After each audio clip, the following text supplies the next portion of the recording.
nikmat yang paling besar itu nikmat iman Islam.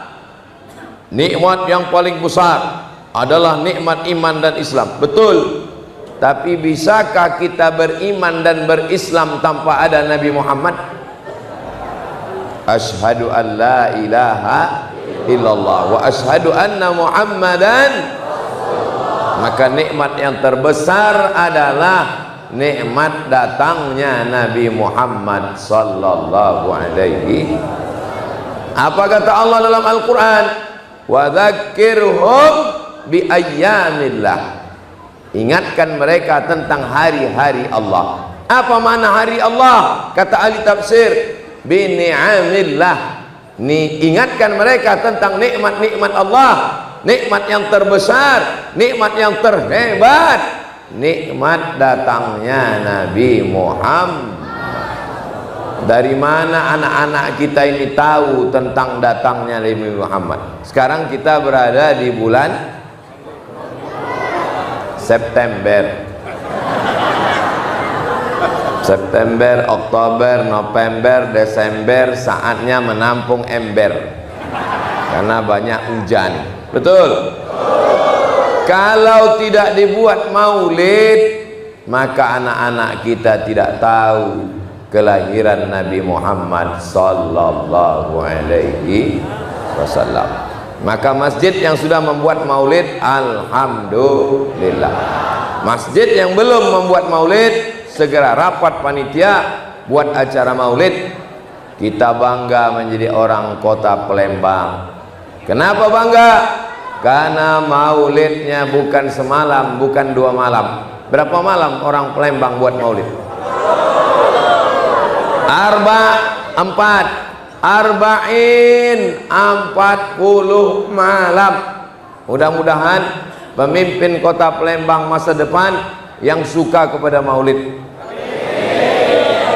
yang cinta kepada maulid, yang menyuburkan maulid di tengah masyarakat, sehingga setelah diadakan maulid umat ini pun cinta, tak kenal maka tak sayang, tak sayang maka tak ngutang. Maka kalau sudah sayang kepada Nabi Muhammad, insya Allah setelah maulid kenal dengan Nabi, sayang dengan Nabi, cinta dengan Nabi, mengikut sunnah Nabi, mengamalkan amalan Nabi, menjaga warisan Nabi, maka kota Palembang, Sumatera Selatan, Indonesia baldatun thayyibatun rabbun ghafur. Nanti kalau ada orang bertanya, apa tadi acara maulid? Kenapa kalian buat maulid? Nabi sudah lahir sudah lama, kenapa buat maulid? Sudah dijelaskan Ustaz Somad tadi. Apa penjelasannya? Aku tak ingat. Maka video malam ini bisa ditonton ulang di channel Ustadz Abdul Somad Official. Subscribe, like, share, and comment. Allahu Akbar. Inna Allaha wa malaikatahu yusalluna 'alan nabi ya ayyuhalladzina amanu sallu 'alaihi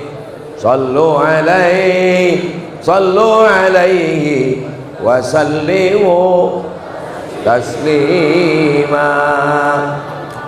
Kalau mengucapkan salam kami tahu, assalamualaikum ya Rasulullah, assalamualaikum ya Habiballah, assalamualaikum ya Nabi Allah, assalamualaikum ya khaira khalqillah, assalamualaikum ya safwatallah, assalamualaikum ayyuhan nabiyyu wa rahmatullahi wa barakatuh.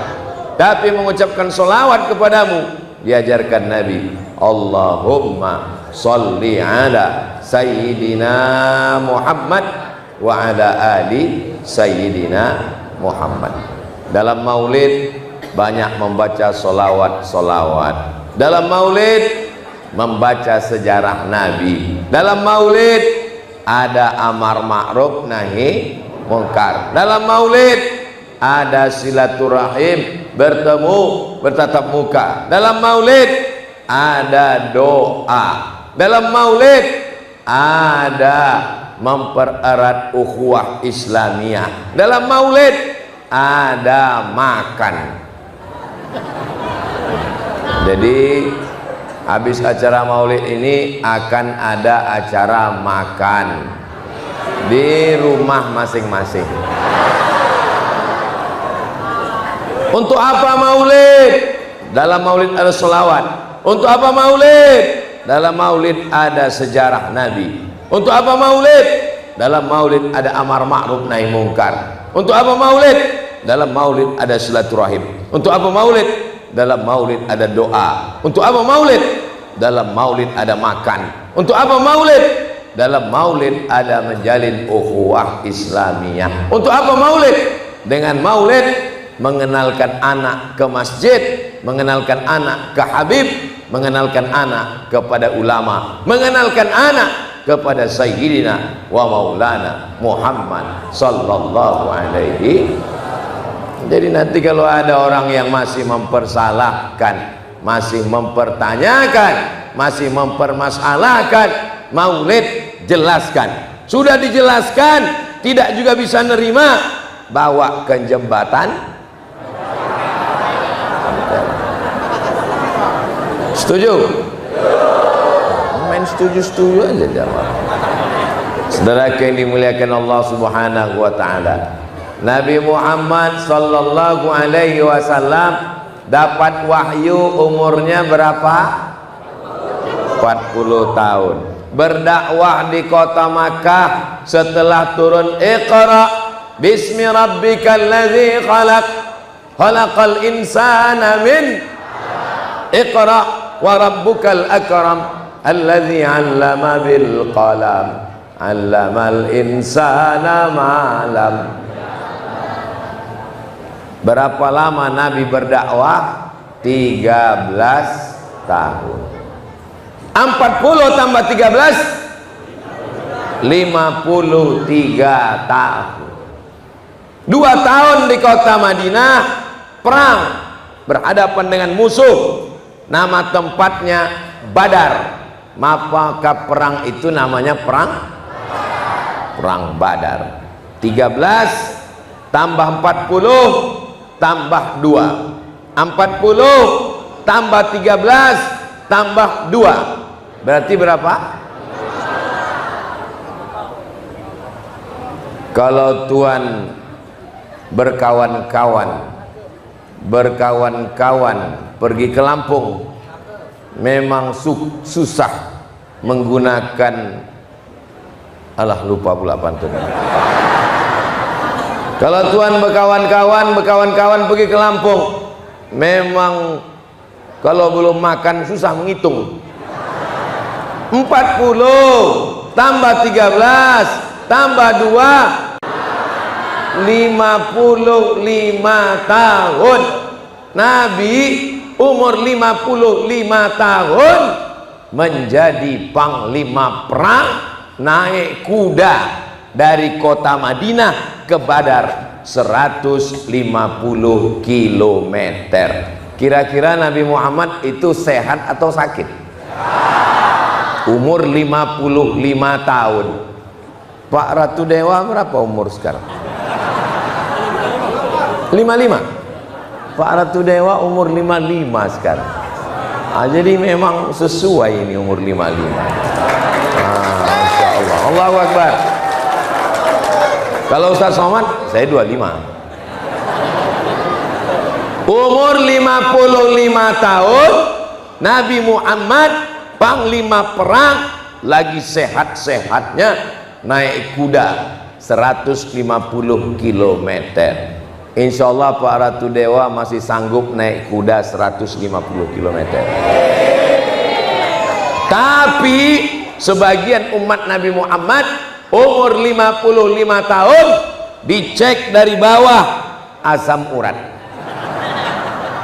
naik ke atas buah pinggang, naik ke atas jantung koroner, naik ke atas mata rabun, nampak anak gadis terang. Kita doakan semua umat Nabi Muhammad sehat walafiat. Begitulah Nabi Muhammad sallallahu alaihi wasallam.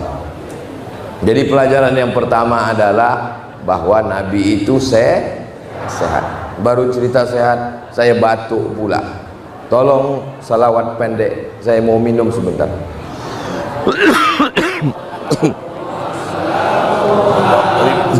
Syukur, jazakumullah.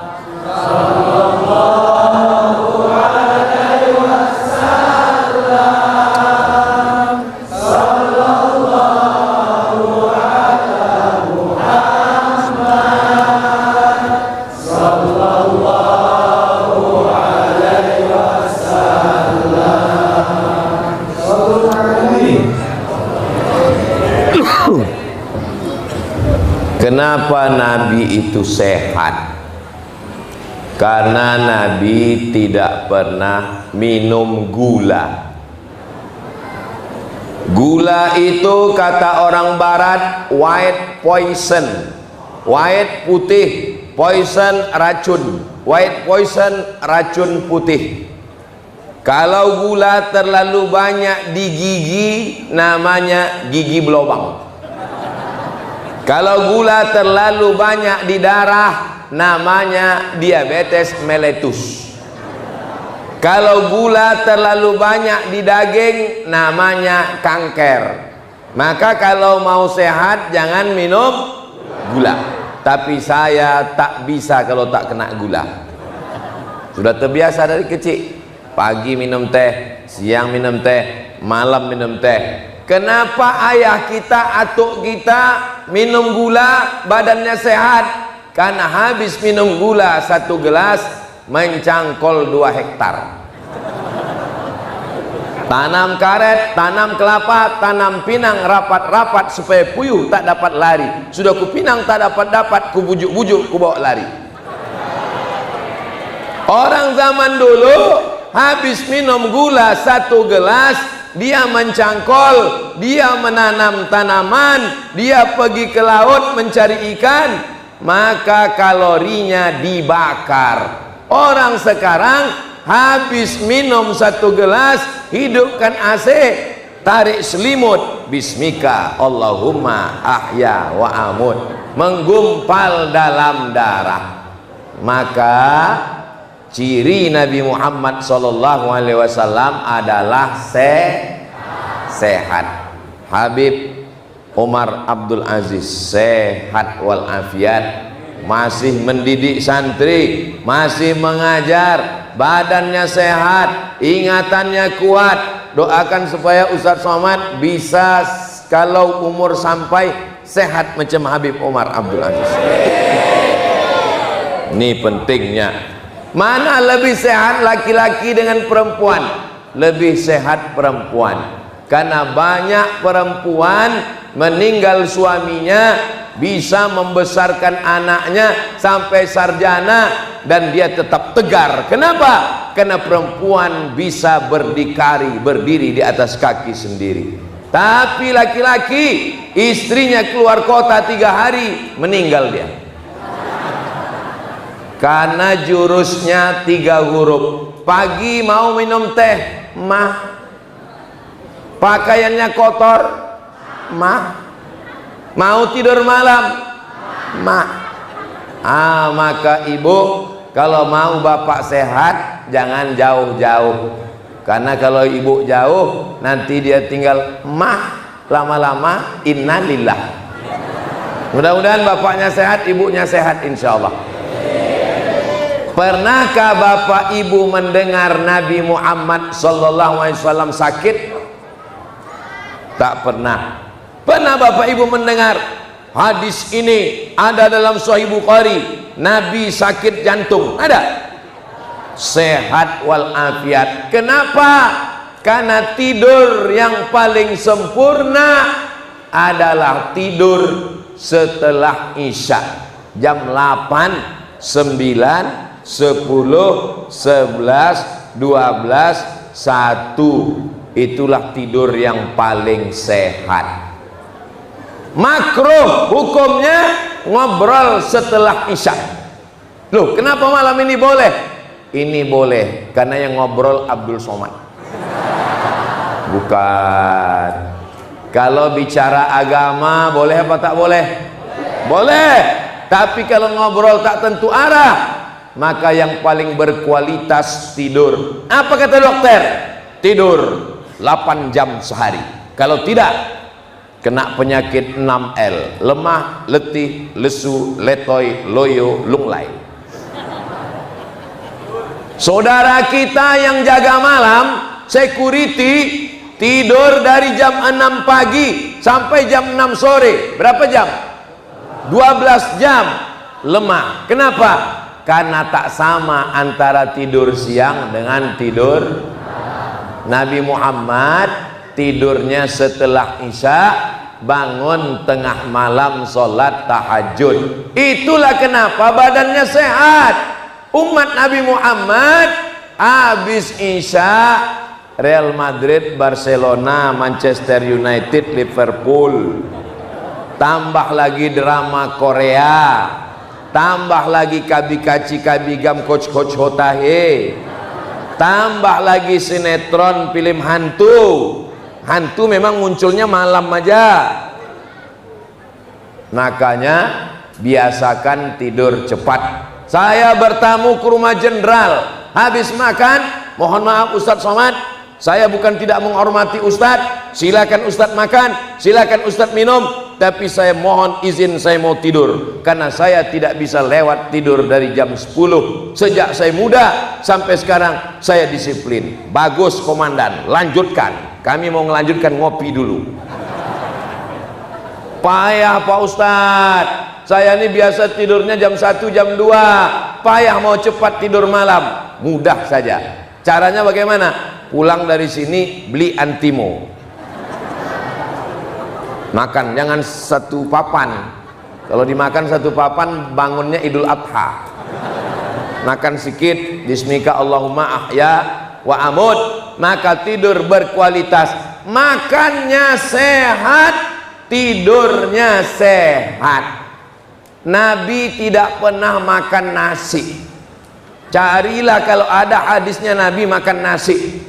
Apa makanan pokok? 4 zakat. Zakat fitrah 4. Yang pertama gandum, yang kedua kurma, yang ketiga kismis, yang keempat susu kambing yang dikeringkan namanya aqid.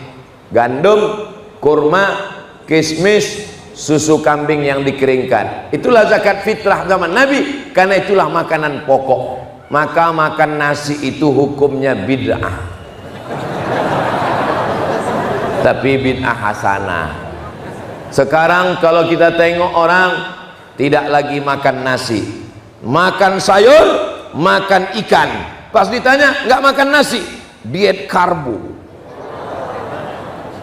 Gandum, nasi, mentega, dianggap nasi ini ada gulanya, nasi tinggi karbohidratnya.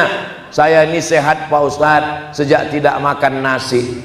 Saya di Maroko tinggal di asrama. Di Maroko harga beras mahal, 15 dirham 1 kilo. Lalu saya pun pulang ke asrama bawa beras 1 kilo. Kawan saya orang India 1, orang Pakistan 1. Ngejek, saya ketawa. Abdul Somad, iya, kamu masih makan nasi? Masih. Kami sejak di Maroko tidak makan nasi lagi. Kami sudah makan roti gandum, kata dia. Saya bilang saya tak bisa. Saya kalau makan gandum perut saya kenyang, tapi otak saya nggak bisa kerja.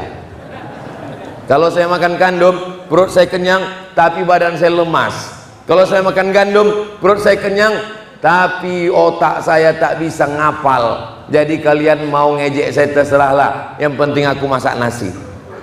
Hari berganti, tiba-tiba saya buka jendela, saya tengok kawan saya yang mengejek kemarin memikul 1 goni beras. Turun saya kejar dia ke pintu gerbang asrama. Semalam kau ejek aku bawa 1 kilo, kenapa sekarang kau beli beras? Kata dia, kami di India, Pakistan nggak kuat kalau nggak makan nasi. Ternyata kita dari kecil sudah terbiasa makan nasi. Anak ibu kasih kurma, bagus. Kasih kambing, bagus. Kasih ayam, bagus. Kasih sayur, bagus. Kalau mau dia tidak makan nasi setelah besar, jangan biasakan nasi sejak kecil. Saya jangan diatur lagi, saya nggak bisa, karena dari kecil sudah dibiasakan makan nasi. Makan mie pun pakai nasi. Dulu kecil makan ayam, di kampung makan ayam ini susah. Dulu kecil makan ayam ini 2 saja, kalau tidak kita sakit, ayam itu sakit. Makan ikan, jangan banyak-banyak makan ikan, nanti cacingan. Siapa yang memesankan begitu? Belanda. Belanda tak mau kita sehat, maka dikatakannya makan ikan cacingan. Tak dikasihnya makan ayam, tak dikasihnya minum kopi. Dulu Belanda nanam kopi di tempat kita, negeri kita subur, tapi tidak dikasihnya minum kopi. Kenapa? Kopi dibawa ke Amsterdam, kopi diekspor ke Eropa. Orang Belanda jahat, dipaksanya nenek moyang kita menanam kopi, tapi kopi tak boleh. Akhirnya kapan nenek moyang kita minum kopi? Pagi-pagi mereka tengok ada tai bertumpuk, dicucinya tai itu, nampak biji-biji kopi, ditumbuk. Setelah ditumbuk digongseng, setelah digongseng mereka minum. Yummy. Itulah asal muasal kopi. Tahu semua ini. Datang Belanda memeriksa, hei pencuri-pencuri kopi, kalian yang mencuri kopi. Kata nenek moyang, kami tak ada nyuri kopi. Ini kopi dari mana? Ini kopi dari tai luwak. Kok enak kali? Rupanya luwak ini adalah makhluk yang paling hebat dalam fit and proper test.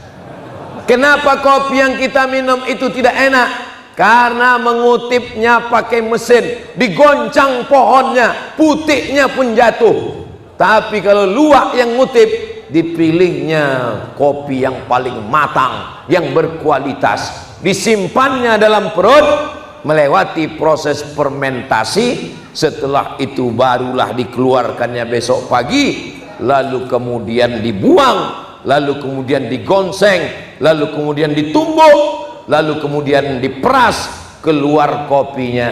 Itulah yang nikmatnya luar biasa, kata orang. Satu gelasnya $100, $1.500.000. Saking enaknya kopi ini, begitu habis diminum meleleh air mata, saking mahalnya. Kenapa sebagian ulama mengharamkan, sebagian ulama membolehkan? Kata yang membolehkan, karena gajah makan durian. Gajah menengok durian, durian itu digulung pakai rumput, setelah itu ditelan sama gajah. Besok pagi duriannya keluar bulat-bulat, ditelan bulat-bulat, keluar bulat-bulat. Apa hukum durian yang sudah di perut gajah keluar lagi? Kata orang, itulah durian yang paling enak di dunia. Apa hukum durian yang sudah masuk ke perut gajah keluar lagi? Halal, karena kulitnya tak pecah, karena dia tidak berubah jadi najis, dia tidak mutanajis. Itulah kata orang yang mengatakan kopi luwak halal, karena sama macam durian masuk ke perut gajah, keluar lagi tidak menjadi najis. Yang mengatakan haram, kata dia waktu durian itu masuk ke dalam, ujung durian itu pecah kulitnya, terkena najis sedikit, maka dia berubah menjadi mutanajis. Yang awalnya suci menjadi najis. Lalu apa hubungannya dengan kopi luwak?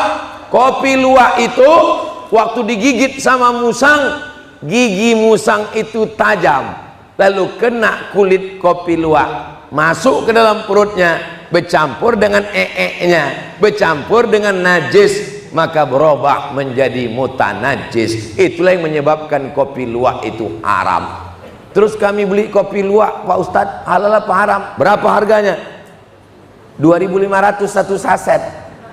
mengejek haters, bukan juga. Lalu kenapa kurus? Ini memang sudah takdir. Saya sebanyak apapun makan, apapun saya makan, berat saya tak bertambah. Mungkin habis ke suara dia. Setiap hari tablik akbar pengajian, besok hari Jumat 4 pengajian, hari Sabtu 4 pengajian, hari Ahad saya pulang. Mudah-mudahan selama tablik akbar keliling kota Palembang Sumatera Selatan ini semuanya berjalan lancar, dimudahkan Allah Subhanahu wa ta'ala. Maka kalau mau mengenal Nabi Muhammad SAW dari aspek sehatnya, makanannya, maka Nabi SAW adalah makhluk yang paling sehat. Saya undangan di rumah jamaah, lalu jamaah ini saya tengok makan pakai tangan, saya makan pakai sendok. Lalu saya tanya dia, kenapa bapak makan pakai tangan? Kan ada sendok, saya bilang. Kata dia, Ustadz Somad, tangan saya ini dari sejak saya kecil sampai sekarang cuman saya aja yang makainya, tak pernah dipakai orang lain. Tapi sendok yang Ustadz pakai itu entah mulut-mulut siapa makainya. Langsung berhenti saya. Terbayang saya sendok entah mulut-mulut siapa makai. Tapi jangan gara-gara ini bapak ibu besok tak pakai sendok, pakai tangan semua. Don't sweep, jangan usap. Ini pisau silet, tak boleh mengusap pisau silet pakai ujung tangan. Habis mengasah golok, pisau untuk potong kurban, don't sweep, jangan usap pakai ujung. Kenapa tak boleh diusap? Nanti berkarat. Nasi masak, datang anak, ambil nasi pakai tangan, dipukul emak tangan. Jangan pakai tangan, pakai sendok, nanti cepat bas. Banyak juga yang kena pukul waktu kecil. Kalau makan pakai tangan, di ujung-ujung jari ini ada zat asam. Kalau kita tengok di matahari nampak dia zat asam.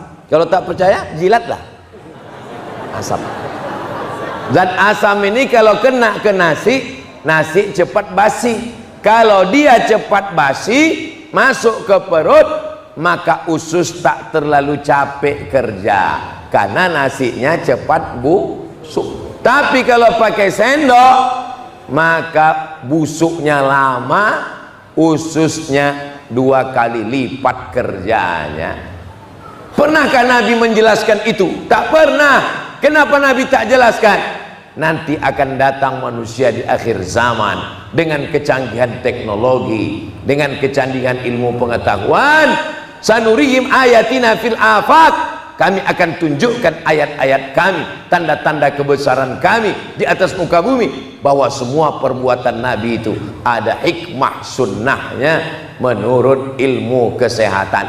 Silakan anak ibu kuliahkan ke fakultas kedokteran, silakan anak bapak menjadi dokter bidan, perawat, dokter spesialis. Nanti kalau dia ceramah maulid, dia akan menjelaskan tentang sunnah makan pakai tangan dan efeknya, tentu sesuai dengan makanannya. Jangan gara-gara Ustadz Somad maulid ceramah makanlah pakai tangan, besok makan sup pakai tangan. Mana bisa? Kalau makan pempek bisa pakai tangan, pakai 3 jari. Adapun kalau pas lagi makan soto, karena Ustadz Somad mengatakan pakai tangan, makan pindang pakai tangan. Tadi saya makan pindang, kuahnya tetap pakai sendok sesuai dengan keadaan. Saya cuma mau mengasih tahu, apapun perbuatan Nabi itu ada sunnahnya, dan sunnah ada hikmahnya. Mudah-mudahan kita mengamalkannya dalam kehidupan kita sehari-hari, insyaallah. Amin ya rabbal alamin. Nabi SAW kalau memakan makanan, maka buah-buahan dulu. Dulu kita diajarkan habis makan nasi, habis makan ikan, baru dikasih buah. Ini untuk apa? Cuci mulut. Ternyata buah yang dimakan setelah makan nasi, makan ikan, makan gulai, dia tidak berfungsi apa-apa, jadi sampah saja. Tapi kalau buah kita makan duluan, buah semangka, mencuci usus kita. Dimakan buah duluan, maka perut kita kenyang duluan. Kalau kita kenyang duluan, tidak terlalu banyak makan, maka makan buah dulu. Alhamdulillah Pak Ustadz, saya memang tak banyak makan, makanya saya selalu makan buah dulu, kadang 3 kilo Pak Ustadz. Saudara yang dimuliakan Allah Subhanahu wa taala, sumu, berpuasalah kamu, tasihu, maka kamu akan sehat. Hadis ini hadis dhaif, tapi kata Imam Nawawi, ajma'al ulama'u ala jawazil amali bil hadis dhaif. Ijma' ulama boleh mengamalkan hadis dhaif kalau bukan masalah akidah, bukan masalah halal haram, bukan masalah tidak ada periwayatnya yang kadzab, dan dia untuk fadail amal, motivasi beramal, maka berpuasa amat sangat menyehatkan badan. Gulanya berlebih, kolesterolnya berlebih, lemaknya berlebih, darahnya berlebih. Maka untuk memakan yang berlebih-berlebih ini adalah dengan puasa. Nabi tak pernah meninggalkan puasa hari Senin. Lalu ketika ditanya, kenapa engkau puasa hari Senin ya Rasulullah? Hadisnya ada dalam Sunan, ada dalam Sahih Muslim. Apa jawab Nabi? Dzaka yauma wulidtu, hari Senin aku dilahirkan. Sekarang kalau kita ditanya orang, pernahkah Nabi mengenang hari lahirnya? Pernah. Kalau saya nanya, jamaah jangan stres, karena kalau Ustadz Somad itu ceramah, dia nanya, diam aja, nanti dijawabnya sendiri. Pernahkah Nabi mengenang hari lahirnya? Pernah. Hari apa? Hari Senin. Bagaimana Nabi mengenang hari lahirnya? Dengan cara berpuasa sunat. Maka kita mengenang hari lahir Nabi dengan beribadah, dengan memperbanyak silaturahim, dengan banyak sedekah. Adapun orang yang mengatakan memperingati hari lahir Nabi adalah bid'ah, tak usah dilawan. 1000 dalil tidak akan didengar oleh orang yang mau ber1000 dalih. Kita pakai dalil, dia pakai dalih. Jadi bagaimana caranya? Buat aja maulid arba'in 40 malam. Kalau kita kuat 40 malam, dia cuman kuat 10 malam. Bid'ah. Lama-lama mati dia. Tapi kalau kita yang capek, dia tetap semangat. Bid'ah. Kita pula capek. Sekarang kita masih bersemangat. Apakah masih bersemangat? Tadi saya mulai tausiah jam 9. Sekarang sudah jam 9.56. Berarti saya sudah berdiri hampir 1 jam. Ini kira-kira kalau saya teruskan sejam lagi masih sanggup? Kalau saya tausiah 1 jam lagi masih kuat? Saya tak kuat. Allahumma sholli ala Sayyidina Muhammad. Pak Ratu Dewa ini dekat dengan ulama, dekat dengan almarhum Habib Mahdi, dekat dengan Habib Umar Abdul Aziz. Pak Prima Salam ini tak usah ditanya lagi. Saya jalan dengan beliau yang dipanggil Ustadz Prima Salam. Jadi kalau malam ini beliau datang maulid, beliau mendampingi Ustadz Somad, beliau mengiringi Habib Umar Abdul Aziz. Ini mendadak tiba-tiba atau memang dari dulu? Pak Ratu Dewa ini alumni IAIN, Institut Agama Islam Negeri. Sekolahnya sekolah agama, dekat dengan ulama, tahu hukum halal haram, Quran, sunnah, ijma', qiyas. Mudah-mudahan kalau beliau menjadi pemimpin kota Palembang, semakin kuatlah dakwah para habaib dan ulama, insyaallah. Saya sebelum masuk ke kota Palembang, jadwal ke Palembang setahun 4 hari. Datang hari Kamis, hari Jumat, hari Sabtu, hari Ahad pulang. Saya setahun ke Palembang ini cuma 4 hari. Tidak boleh lebih. Kalau lebih nanti dikhawatirkan udah buka cabang di Palembang. Maka saya bilang sama Ustadz Kemas Ali, Ustadz Kemas Ali, aku tidak mau masuk Palembang karena ini musim genting, ini dekat bukan pil KB. Ini dekat pilkada. Kata Ustadz Kemas Ali, jadi bagaimana jadwal Ustadz? Saya bilang, kalau seluruh ustadz-ustadz Masfurah sepakat saya datang, tidak menimbulkan fitnah, kalian sudah oke sepakat, saya masuk. Tapi kalau tidak, kita tunda 2025. Kata Ustadz Kemas Ali, kami semuanya sudah sepakat, kami bersama dengan Bapak Ratu Dewa. Siapa namanya Pak Ustadz Kemas Ali? Namanya Queen of the God. Queen itu kan ratu, God itu dewa. Jadi Queen of the God, Ratu Dewa. Dengan Pak Prima Salam. Itulah mengapa saya datang ini. Kenapa Ustadz jelaskan ini? Ini saya jelaskan supaya jangan ada dusta di antara kita.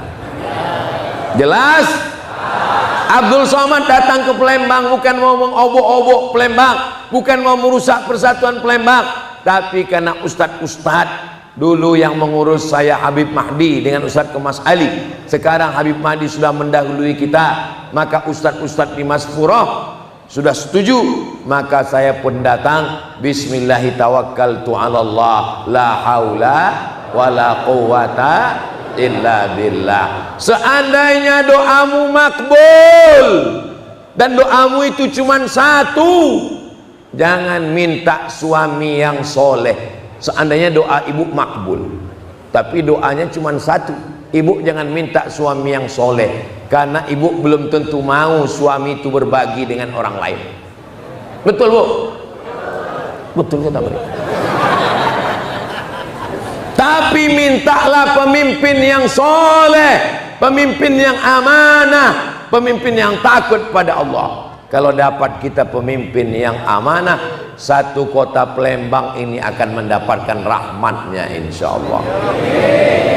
Kita tidak lagi tinggal di kerajaan Sriwijaya yang dipimpin oleh raja-raja, tapi sekarang kita tinggal di negara demokrasi. Dalam dunia demokrasi, maka kita memilih pemimpin. Kita yang milih pemimpin itu. Pakai apa memilihnya? Pakai kertas, dicoblos tanggal 27 November hari Rabu pagi. Bismillahirrahmanirrahim, la haula wala quwata illa billah. Cucuk terserah, mau lubang hidungnya, mau keningnya, push. Bingung kami Pak Ustadz. Tak usah bingung-bingung, tak usah pusing-pusing lagi. Bagi yang anak muda, pilih Prima Salam. Bagi yang tua, pilih Queen of the God. Anak-anak tak usah milih, kalian belum terdaftar di KPU. Apa pentingnya bagi Ustadz Somad? Apa untungnya? Tak ada untung apa-apa. Memangnya Ustadz Somad kalau menang orang ini, duduk orang ini, Ustadz Somad nanti akan jadi kepala dinas? Tidak. Jadi wakil presiden aja saya tak mau, apalagi kepala dinas. Tapi insya Allah fakir miskin, guru mengaji, penyelenggara jenazah, orang yang memandikan orang mati, penggali kubur diberi insentif, imam-imam masjid diseleksi, diadakan fit and proper test, diadakan pelatihan, dikasih insentif dari APBD. Bisa apa tak bisa? Bisa, dengan tanda tangan disalurkan insentif. Imam, guru fisika PNS, guru kimia PNS, guru matematika PNS, guru mengaji digaji 200.000 sebulan. Itu pun 6 bulan baru turun. Tiba-tiba meninggal aja, nggak ketahuan. Penggali kubur, pemandi jenazah, tak ada yang peduli. Maka mendengar program-program tadi, saya tanya, apa program-program keagamaannya Pak Ratu Dewa? Program keagamaannya Ustadz Somad, imam-imam masjid, surau langgar musola kita didik terbaik, mengikuti LPTQ, Lembaga Pengembangan Tilawatil Quran, bacaannya, idghamnya, gunnahnya, ikhfa'nya, qalqalahnya, kita kasih insentif, kita kasih honor daerah. Dari mana duitnya? Dari APBD. Maka mendengar itu saya ikut senang. Oh, kalau gitu Ustadz mau melamar jadi imam juga. Tak bisa saya di Riau, tapi paling tidak amal jariahnya sedikit banyak mengalir juga ke Abdul Somad. Dari bunyi aminnya macam tak setuju nampaknya. Allahumma arhamna bil Qur'an waj'alhu lana imamau wa nurau wa hudau wa rahmah. Allahumma